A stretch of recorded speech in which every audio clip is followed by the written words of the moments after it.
Hello everyone, welcome to Spa. We are back in the Porsche 963 GTP and we're going to be going straight into things once again as we had little time coming from the IMSA Open, so I've not had any chance to qualify for this one. So we are starting at the back and we are going to be looking at making up as many positions as possible on the opening lap. And we're going to expect a lot of carnage as well, so I'm still going to be mindful of coming into turn one that there may be cars struggling. And indeed we have cars turning around, so we stay to the inside and find a nice clean path. We do have a car to our outside, but it looks like they're going to back out coming into our Rouge. And we're now right behind this BMW, so we have to check up ourselves, and that is going to lose a lot of momentum. It looks like they were in P2 to begin with, so they have lost out on that opening lap incident. We've lost out as well with our momentum here, so we're not going to be alongside coming into Le Combe.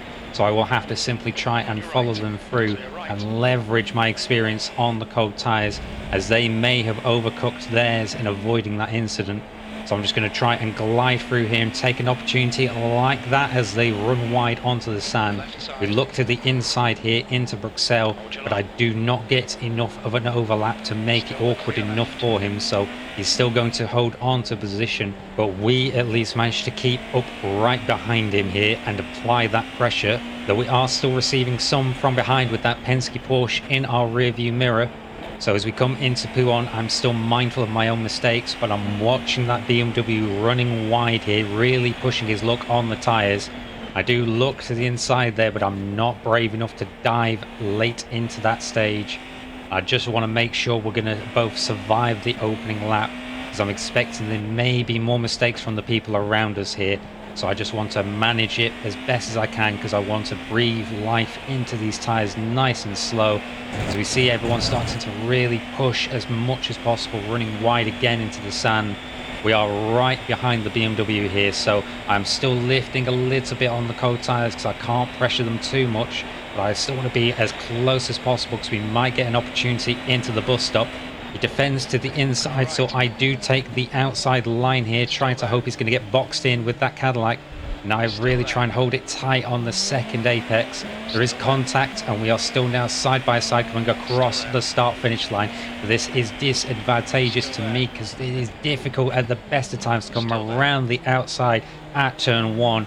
We just about hold it in there, but we do not get a good enough exit here, so I back off slightly to let them take the lead, just to make sure we're not going to lose any more time to the cars ahead, because I can see that Cadillac starting to pull away as we're battling here.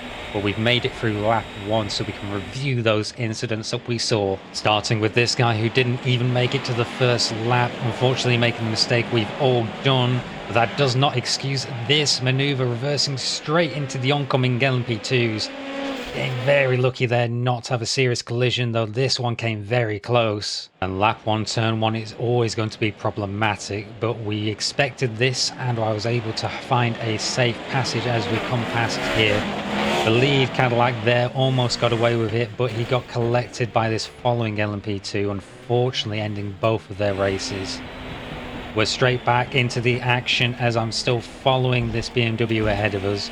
I do really want to get past them now at this stage because we are up 5 positions and I'm looking to make it 6, and I don't want to let those cars ahead get any further away because I feel I can really start catching them a lot if we can break past this BMW. But that's not going to be easy now as his tyres are starting to come up to temperature like mine are, so my advantage is starting to whittle away, and it will really now come down to my ability to really make the pass happen. But they are still making little mistakes. You can see them wiggling around, so I might get an opportunity. And I'm also watching the 2 cars ahead battling here, so they too could make mistakes, or their battling is going to draw them closer to us. So there's going to be plenty more chances, even if we are just into lap 2, and we have it right here. Cadillac gone up wide and a Ferrari in the sand. Looks like we've made up 1 position at least from that, and we can see here this poor Ferrari still not quite there on his cold tyres. And the Cadillac and the Acura were battling so close to each other, the Cadillac just had to really check up there. That's let the BMW get past him. So as we are back onto lap 3, we are now right in behind the Cadillac. I'm going to have to really start pushing now because they are going to want to catch up to that Acura.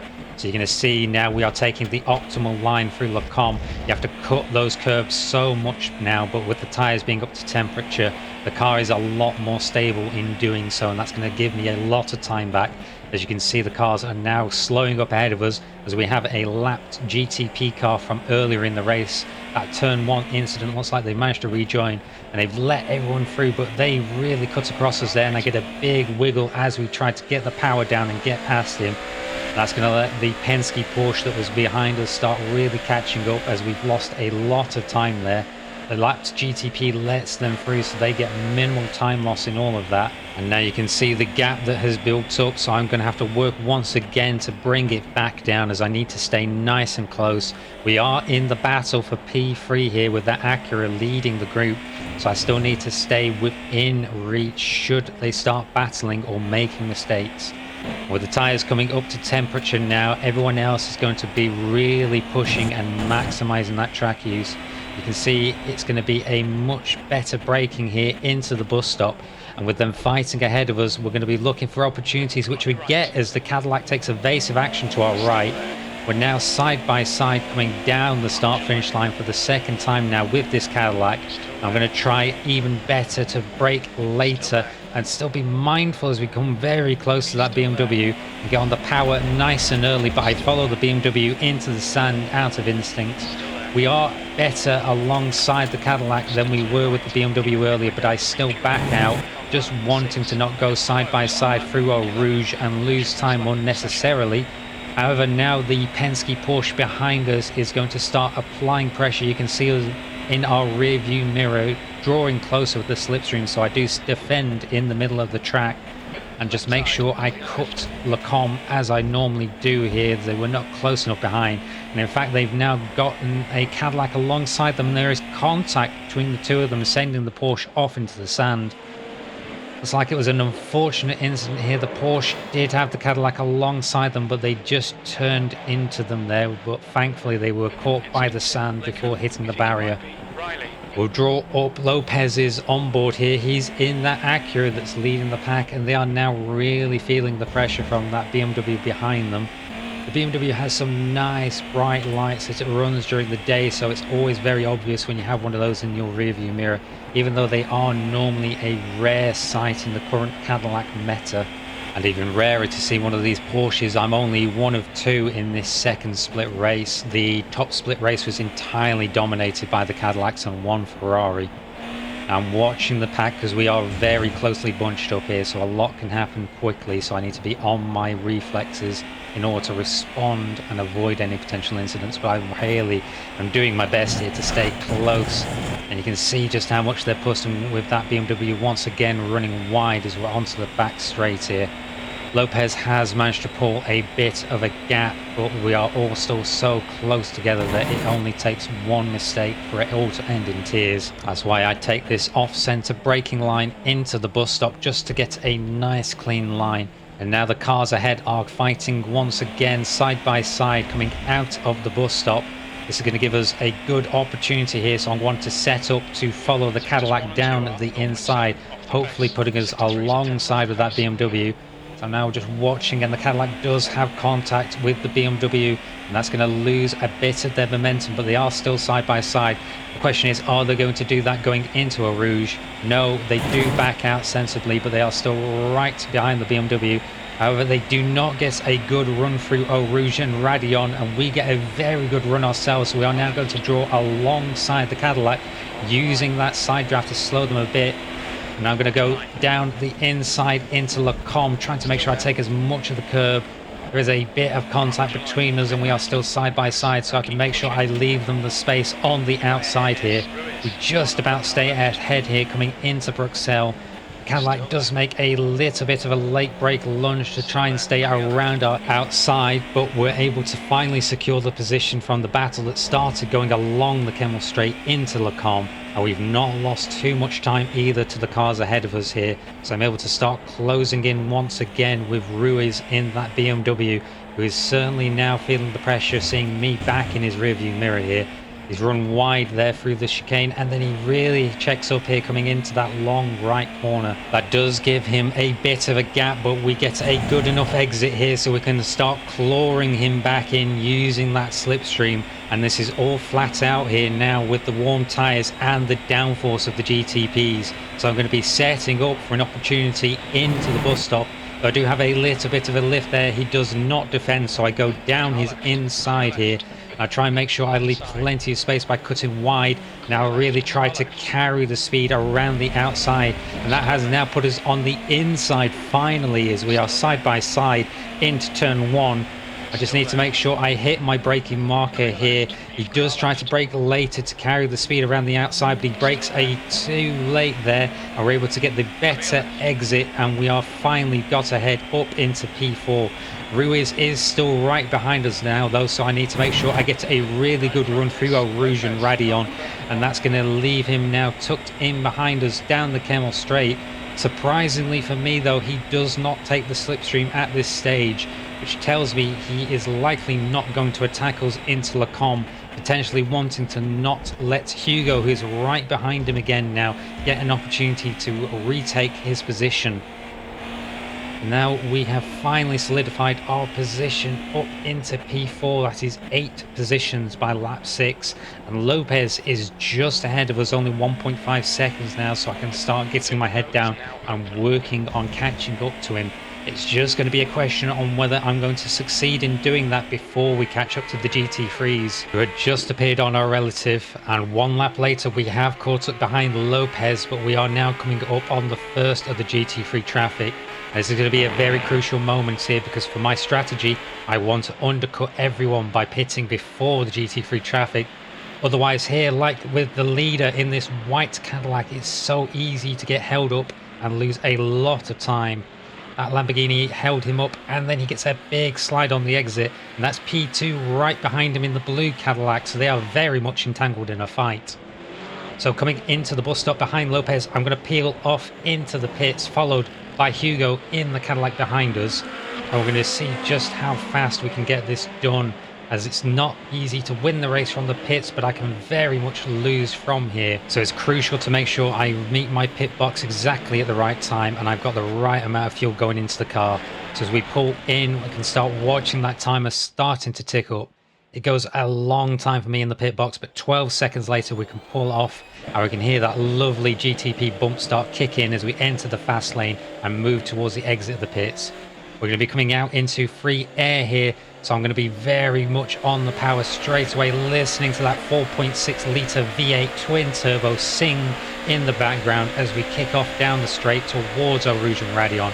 It's going to be very important over these next few laps to get some good times in before this inevitable GT3 traffic we find ourselves in now on lap 9.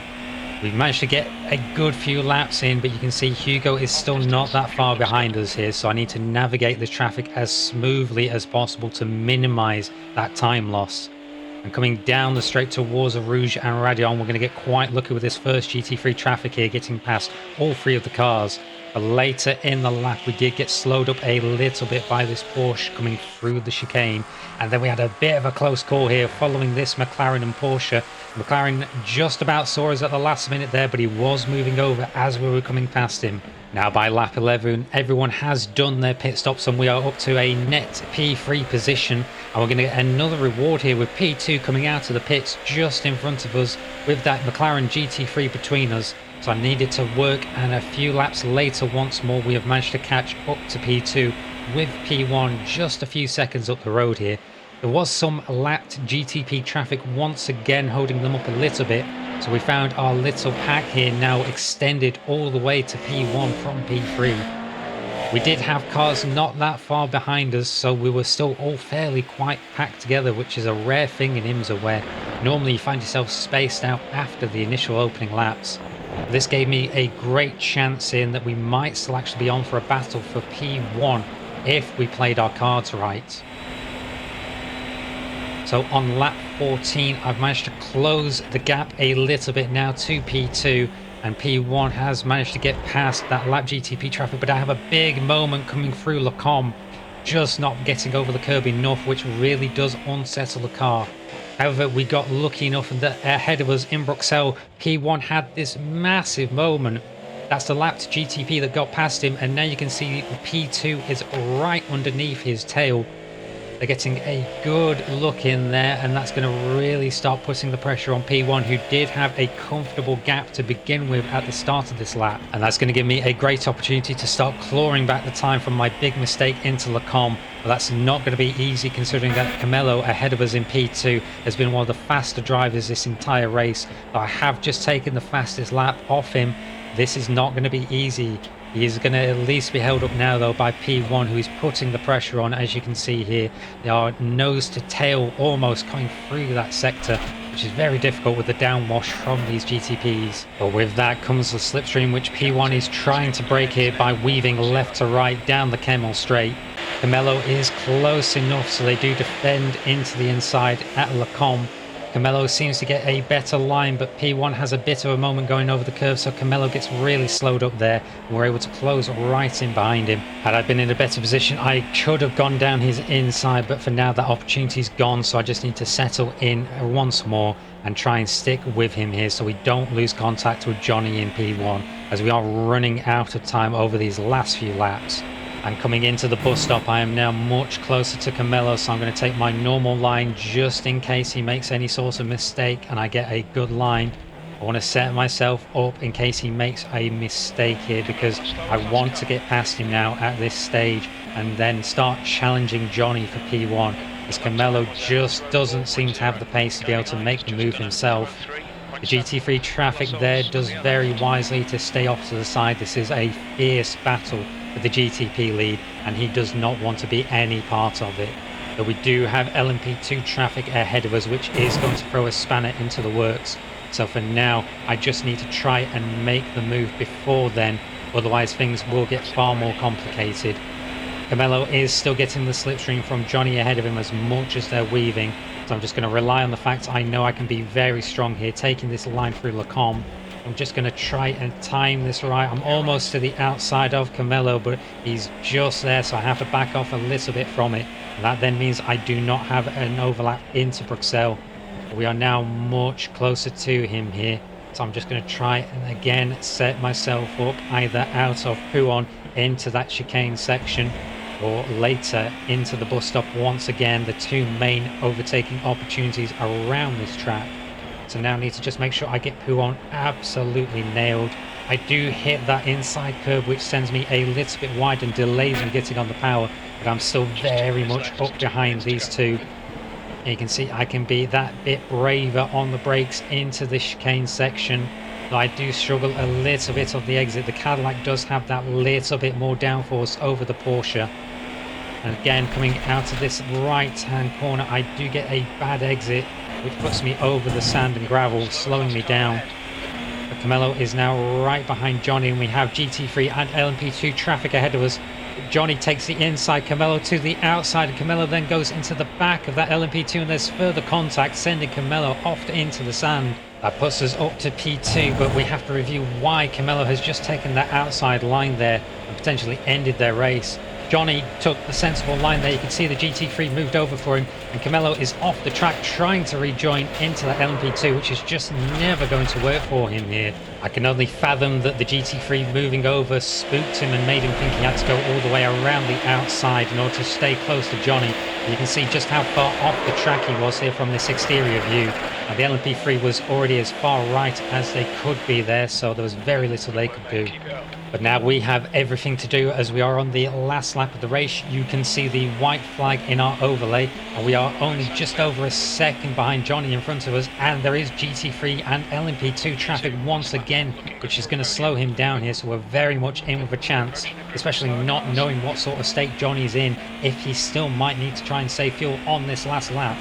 We're going to get through this GT3, but I can see straight away this LMP2 is going to hold us up here, so I just need to try and time the exit and see which side the LMP2 is going to go to. They actually get caught off there. The LMP2 tries to hold himself tight, whilst I was expecting him to move across on the racing line, so that's cost us nearly half a second there and let Johnny get a little bit of a gap but once again there is more traffic in front of us, and knowing that I can be strong and fast through Le Combe, I'm throwing everything I can at this stage and just trying to carry as much speed as possible with the GTP's downforce.